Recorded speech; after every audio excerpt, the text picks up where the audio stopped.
Assalamualaikum warahmatullahi wabarakatuh. Sahabat Ismillah Aulia, terima kasih sudah klik video ini.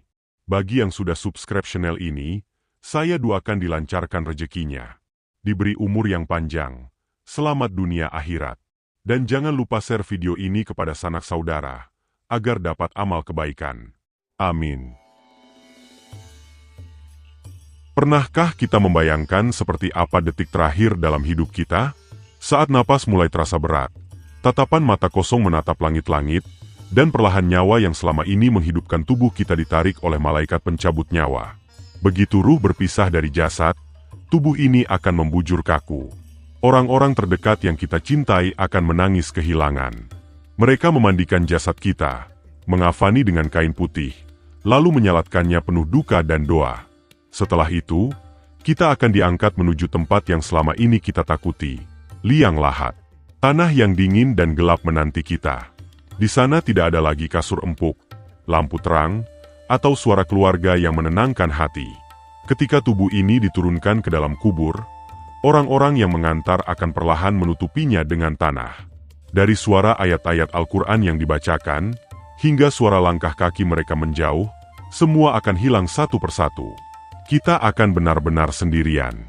Tidak ada istri, suami, anak, atau sahabat yang menemani. Tidak ada harta yang bisa kita genggam. Tidak ada jabatan yang bisa menyelamatkan. Semua yang pernah kita banggakan di dunia akan tertinggal jauh di atas sana. Di saat itulah kita baru menyadari bahwa hidup ini sesungguhnya hanyalah perjalanan singkat. Rumah besar yang kita bangun, harta yang kita kumpulkan, posisi yang kita kejar, semuanya tak lagi berarti di dalam gelapnya kubur. Yang masih bersama kita hanyalah amal-amal yang dulu kita lakukan dengan ikhlas karena Allah. Amalan itu yang menjadi cahaya, yang akan menyinari kubur agar tidak gelap gulita. Amalan itu yang akan menjadi pendamping setia ketika tidak ada lagi seorang pun yang bisa diandalkan. Namun, bayangkan bila kita datang tanpa bekal. Kubur berubah menjadi ruang sempit yang menekan tulang rusuk. Rasa takut, gelap, dan kesendirian menjadi siksaan awal sebelum hari kebangkitan tiba. Karena itu sahabatku, sebelum hari itu datang, kita harus mempersiapkan diri. Karena kematian bukan sekadar kemungkinan, melainkan kepastian.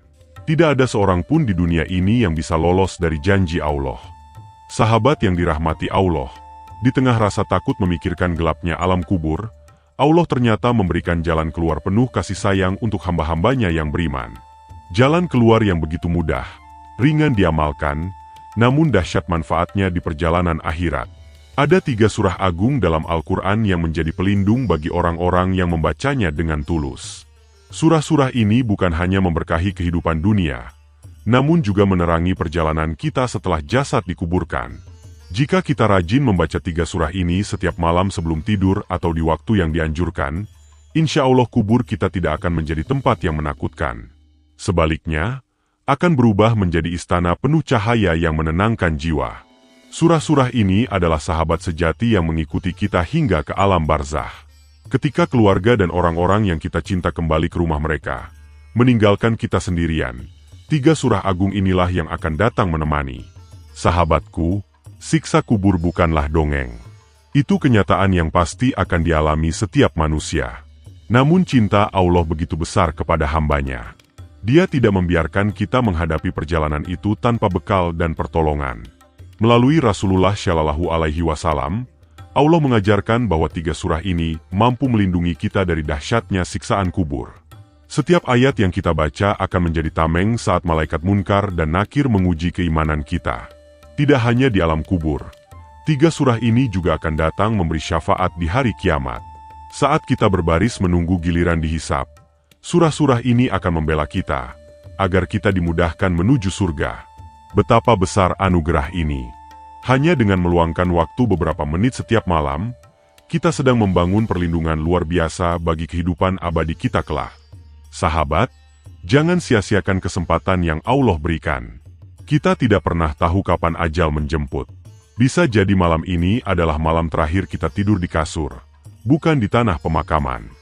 Sahabat yang dirahmati Allah, sebelum kita mengetahui lebih jauh tentang 3 surah agung ini, mari kita renungkan kembali nikmat besar yang masih Allah berikan kepada kita. Nikmat hidup, nikmat sehat, dan nikmat iman yang masih melekat di dada kita. Tidak semua orang mendapatkan kesempatan untuk mendengar ilmu seperti ini. Betapa banyak saudara kita yang sudah lebih dulu dipanggil, padahal mereka juga ingin memperbaiki amalnya. Namun Allah masih memberikan kita waktu. Itulah tanda cinta Allah kepada kita. Dia masih membangunkan kita setiap hari, memberi kita kesempatan memperbaiki diri, menambah amalan, dan menyiapkan bekal terbaik untuk akhirat yang pasti akan kita tempuh. Sahabatku, tidak ada yang mampu menunda kematian. Ketika waktunya tiba, tidak akan maju 1 detik pun, dan tidak akan mundur 1 detik pun. Maka, siapapun yang masih diberi usia, itu artinya Allah sedang menunggu kita bertaubat dan mendekat kepadanya. Allah tidak meminta kita melakukan sesuatu yang berat. Justru Dia memberikan amalan-amalan ringan, sederhana, mudah dilakukan, namun pahalanya melebihi apa yang mampu kita bayangkan. 3 surah agung yang akan kita bahas ini adalah contoh nyata kemurahan Allah. Cukup kita baca dengan penuh keimanan setiap malam, pahala dan perlindungannya terus mengalir hingga ke alam barzakh dan hari kiamat. Karena itulah, mari kita jadikan amalan ini sebagai rutinitas yang kita cintai.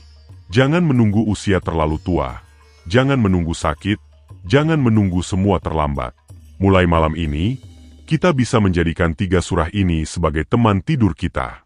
Sungguh, tidak ada penyesalan bagi orang yang menyiapkan bekal untuk akhiratnya. Yang ada hanyalah kebahagiaan ketika malaikat memberi kabar, kuburmu telah menjadi taman surga. Allah sangat sayang kepada hambanya yang mau berusaha menjaga hubungan dengannya. Dan salah satu cara terbaik adalah dengan membaca ayat-ayatnya setiap malam, walaupun hanya beberapa surah.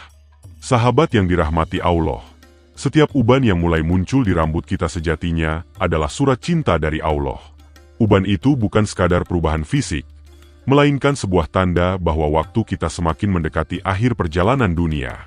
Ketika tenaga sudah tidak sekuat dulu, langkah terasa semakin lambat, dan sakit mulai sering datang tanpa diundang. Itu semua adalah pengingat halus dari Allah agar kita kembali kepadanya sebelum terlambat. Allah tidak langsung mencabut nyawa seorang hamba begitu saja tanpa memberi peringatan. Setiap berkurangnya usia, setiap detik yang kita habiskan, semuanya adalah panggilan agar kita segera memperbaiki amal kita. Sesungguhnya, usia tua bukanlah pertanda akhir dari segalanya, tetapi justru pertanda bahwa kesempatan memperbanyak amal sudah semakin sempit. Siapa yang tidak menggunakannya dengan baik, dialah orang yang paling merugi. Sahabatku, betapa banyak orang yang masih muda, namun mereka telah lebih dulu kembali kepada Allah. Mereka belum sempat memperbaiki diri, belum sempat beristighfar, belum sempat memperbanyak ibadah. Sementara kita masih diberi kesempatan untuk bernapas, untuk beribadah, untuk bertaubat, dan untuk memperbanyak amalan yang akan menjadi cahaya di alam kubur kita kelak. Maka jangan pernah sia-siakan waktu yang masih tersisa. Jika dulu kita pernah lalai, pernah meninggalkan bacaan Quran, pernah malas ibadah, kini Allah memberikan kesempatan untuk berubah. Tidak peduli berapa usia kita sekarang, yang terpenting adalah kita memulai dari hari ini. Karena Allah tidak melihat seberapa banyak waktu kita di dunia, tetapi seberapa baik kita memanfaatkannya sebelum waktu itu habis. Hidayah yang sampai hari ini mengetuk hati kita adalah bukti cintanya yang begitu besar. Kubur bukanlah akhir dari sebuah perjalanan, melainkan pintu gerbang menuju kehidupan yang sesungguhnya. Dunia hanyalah persinggahan singkat, sementara kubur adalah awal dari perjalanan panjang menuju akhirat. Saat jasad dibaringkan di liang lahat, seluruh tirai kehidupan dunia ditutup selamanya. Di dalam kubur, tidak ada lagi status sosial, jabatan, atau kekayaan yang dibanggakan. Semua yang dulu kita kejar mati-matian akan tertinggal. Yang menyertai kita hanyalah amal, niat, dan hati yang kita bawa menghadap Allah. Hanya itu yang benar-benar berharga. Rasulullah pernah mengingatkan bahwa kubur adalah fase pertama dari akhirat. Jika seseorang selamat di dalam kuburnya, maka perjalanan selanjutnya akan jauh lebih mudah. Namun jika ia celaka di kuburnya, maka fase berikutnya akan lebih berat dan menakutkan. Ini adalah peringatan kuat agar kita menyiapkan diri sebelum terlambat. Di alam kubur, pertanyaan pertama yang akan muncul bukan tentang apa profesi kita, bukan berapa gaji kita, bukan siapa kita di hadapan manusia, tapi pertanyaan tentang Rabb kita, Nabi kita, dan agama kita, hal yang sering lupa kita pelajari dengan sungguh-sungguh selama hidup. Padahal inilah ujian pertama yang akan menanti. Kubur bisa menjadi taman dari taman-taman surga. Bayangkan betapa lapangnya, teduhnya, dan betapa damainya tempat peristirahatan akhir bagi seorang mukmin yang hidupnya penuh taat dan amal kebaikan. Kubur akan membawanya menuju nikmat besar yang telah Allah janjikan. Namun kubur juga bisa menjadi salah satu lubang dari lubang-lubang neraka. Jika hidup penuh maksiat dan jauh dari Allah, kubur akan menjadi tempat hukuman sebelum siksaan yang lebih mengerikan di akhirat. Inilah realitas yang tak seorang pun bisa menghindarinya. Saat manusia ditinggalkan sendirian dalam kubur, tidak ada lagi sahabat, pasangan, atau keluarga yang menemani. Semua hubungan berhenti di tepi makam. Yang menemani hanyalah amal saleh yang setia menjadi pelindung dari siksa kubur. Maka beruntunglah mereka yang mempersiapkan diri dengan amal terbaik. Ketika pertama kali tanah menutup tubuh kita, ruh akan merasakan transisi yang belum pernah terjadi sebelumnya. Semua ingatan tentang dunia akan menghilang pelan-pelan, dan mulailah fase baru di mana tidak ada lagi kesempatan untuk memperbaiki diri. Penyesalan sudah tidak berguna lagi di saat itu. Kita harus benar-benar yakin bahwa kubur bukan tempat yang menakutkan bagi orang-orang yang mencintai amal saleh. Justru mereka merindukan saat perjumpaan dengan Rabb-Nya, karena kubur hanyalah jembatan menuju surga dan keridhaan Allah. Betapa indahnya perjalanan mereka kelak. Nusantara dikenal sebagai negeri yang diberkahi dengan lahirnya ulama-ulama besar yang mendidik umat, menghidupkan Islam dengan kasih sayang, ilmu, dan dakwah yang penuh keikhlasan. Mereka bukan hanya pemimpin agama, tetapi penjaga akidah dan moral bangsa, dari generasi ke generasi. Salah satu kisah yang menginspirasi adalah kisah Wali Songo, 9 ulama besar yang menyebarkan Islam dengan pendekatan akhlak yang lembut dan penuh hikmah. Mereka tidak datang dengan kekerasan atau paksaan, melainkan melalui kebaikan, keteladanan, dan budaya yang menyentuh hati masyarakat Nusantara. Tak ada paksaan dalam dakwah mereka. Mereka menyentuh hati melalui seni, perdagangan, pendidikan, dan pemecahan masalah sosial. Karena itulah Islam mudah diterima di tanah air kita ini. Setiap langkah mereka membuktikan bahwa akhlak adalah kunci utama kejayaan dakwah. Salah satu tokoh teladan adalah Sunan Kalijaga, yang mengajarkan Islam melalui budaya lokal seperti wayang dan tembang Jawa. Beliau menunjukkan bahwa Islam dapat hadir dengan ramah pada masyarakat, tanpa menghilangkan identitas luhur bangsa. Ada pula Sunan Ampel, yang membangun pusat pendidikan Islam di Jawa dan melahirkan kader dakwah yang luar biasa. Pemikiran dan perjuangannya menjadi fondasi kokoh bagi perkembangan Islam di seluruh Nusantara hingga kini. Dalam sejarah ulama Nusantara, kita juga mengenal K.H. Hashim Asy'ari, pendiri Nahdlatul Ulama. Beliau menguatkan ukhuwah dan menanamkan cinta tanah air sebagai bagian dari iman. Dakwahnya mencetak jutaan santri dan menjadi tiang kokoh bagi Islam di Indonesia. Juga K.H. Ahmad Dahlan, pendiri Muhammadiyah, yang fokus pada tajdid, pembaruan, melalui pendidikan dan pemberdayaan umat. Beliau mengajak umat Islam untuk bangkit, berilmu, dan bermanfaat bagi sesama dalam bingkai ajaran Islam yang murni. Para ulama besar Nusantara bukan hanya ahli ilmu agama, tetapi teladan dalam kehidupan sederhana. Mereka hidup untuk umat, bukan untuk diri sendiri. Mereka memahami bahwa keberkahan hidup datang dari amal yang ikhlas dan perjuangan tanpa pamrih. Warisan mereka tidak hanya berupa pesantren, masjid, atau organisasi, tetapi juga karakter umat Islam Indonesia yang ramah, lembut, dan penuh toleransi. Merekalah yang menjaga Islam tetap terhormat dan mulia di negeri ini. Dalam hidup ini, kemuliaan tidak selalu datang dari jabatan tinggi atau harta melimpah. Terkadang, justru mereka yang hidup sederhana dan jauh dari sorotan dunia, menjadi hamba yang paling dicintai Allah. Kisah para petani yang ikhlas, yang bekerja untuk menghidupi keluarga sambil tetap menjaga kewajiban kepadanya, menyimpan pelajaran besar untuk kita semua. Ada seorang petani yang setiap harinya bangun lebih awal dari terbitnya matahari. Ia ke sawah dengan hati penuh syukur, meski hasil panen tidak selalu seperti harapan. Namun satu hal yang tak pernah absen dalam hidupnya adalah sholat tepat waktu. Walaupun sedang di tengah sawah, begitu adzan berkumandang, ia berhenti bekerja dan segera menunaikan kewajiban. Banyak orang memandang hidupnya biasa saja. Bajunya sederhana, rumahnya kecil, dan ia selalu terlihat berkeringat bekerja di bawah terik matahari. Tetapi di sisi Allah, Ia terhitung sebagai hamba yang sangat mulia, karena ia mengutamakan Rabb-Nya di atas seluruh urusan dunia. Suatu ketika, musim kemarau panjang datang. Banyak petani mengeluh dan putus asa, namun ia tetap bersyukur dan berkata, "Rezeki sudah ditulis. Tugasku hanya berusaha dan berdoa."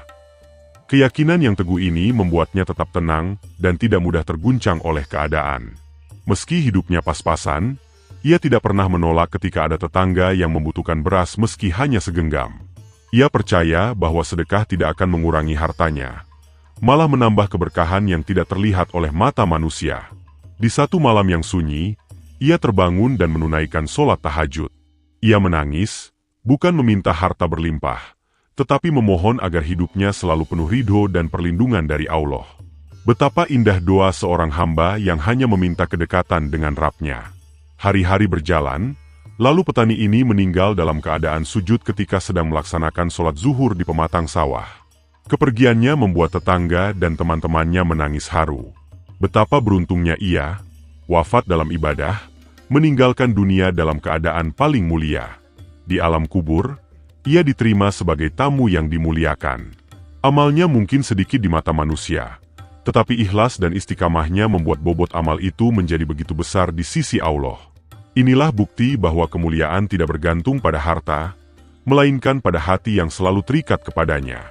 Kisah ini mengingatkan kita bahwa kita tidak harus menjadi orang besar untuk dicintai Allah.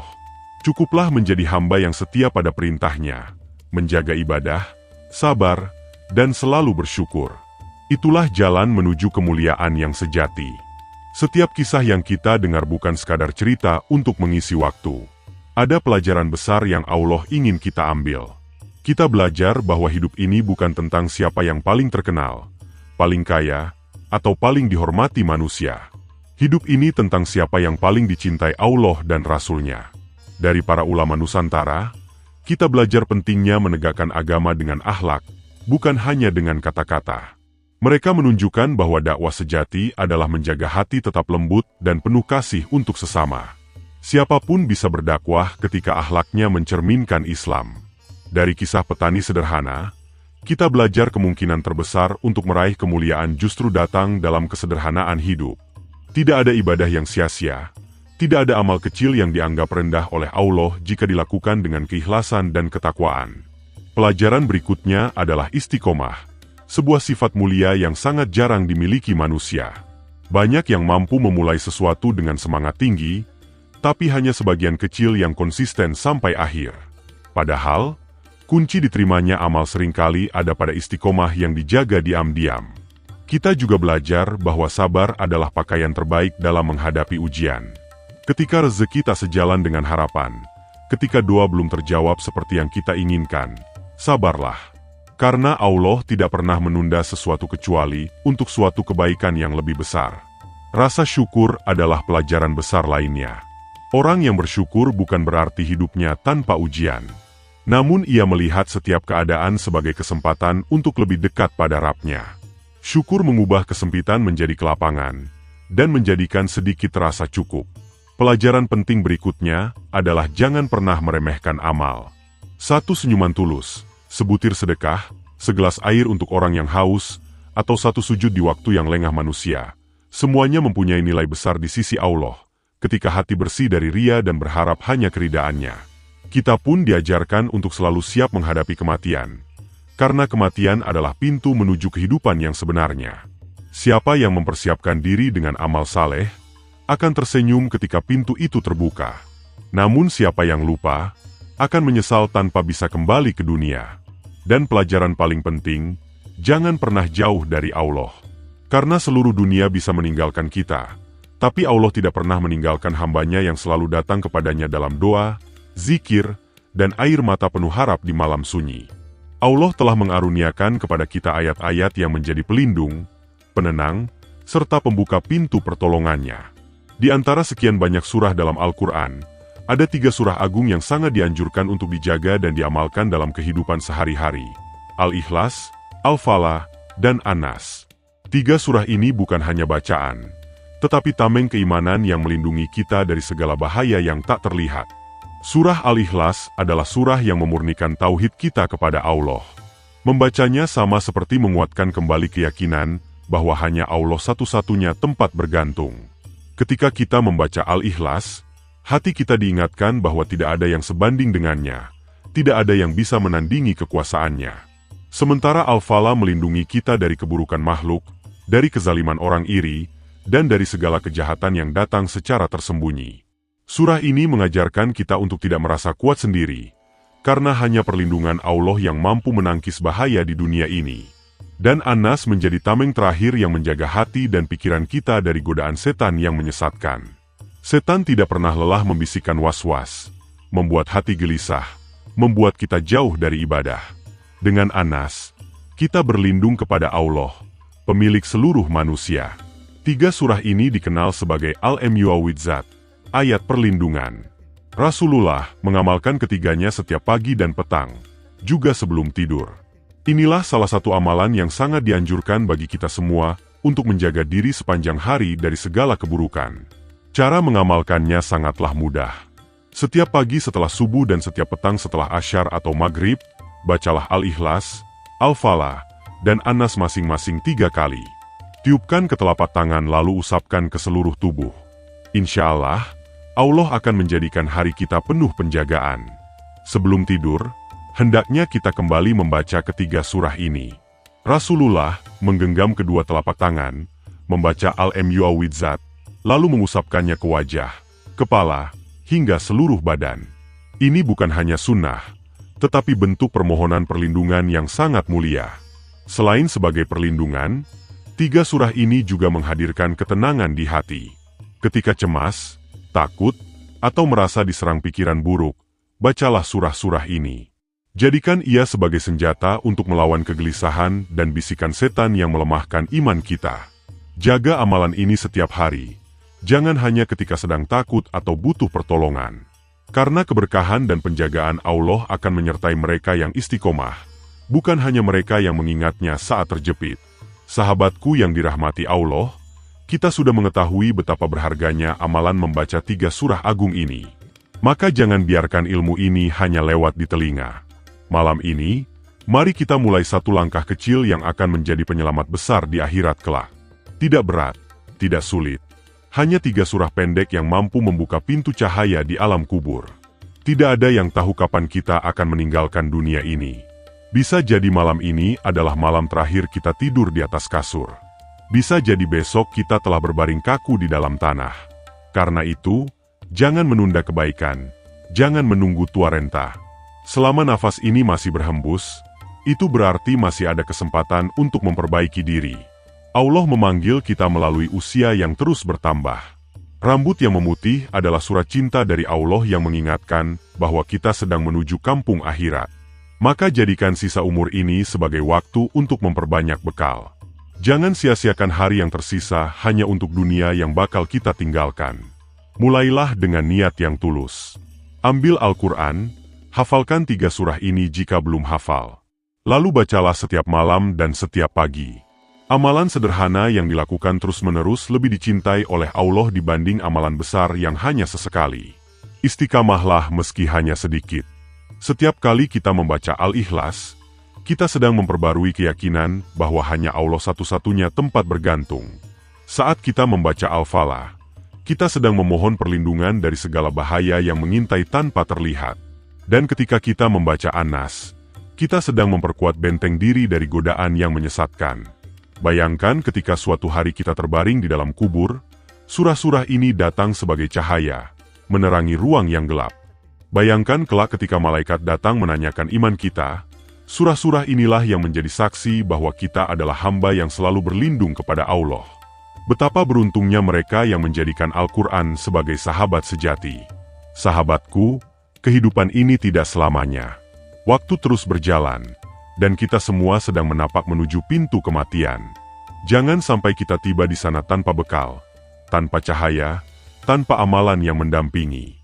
Mulailah hari ini sebelum semuanya terlambat. Pegang tangan diri kita sendiri, ajak hati kita untuk berubah. Meski sedikit, meski perlahan, insya Allah perubahan itu akan membawa kita menuju keselamatan. Kita tidak perlu menunggu menjadi sempurna untuk taat. karena taatlah yang akan memperbaiki diri kita hingga sempurna.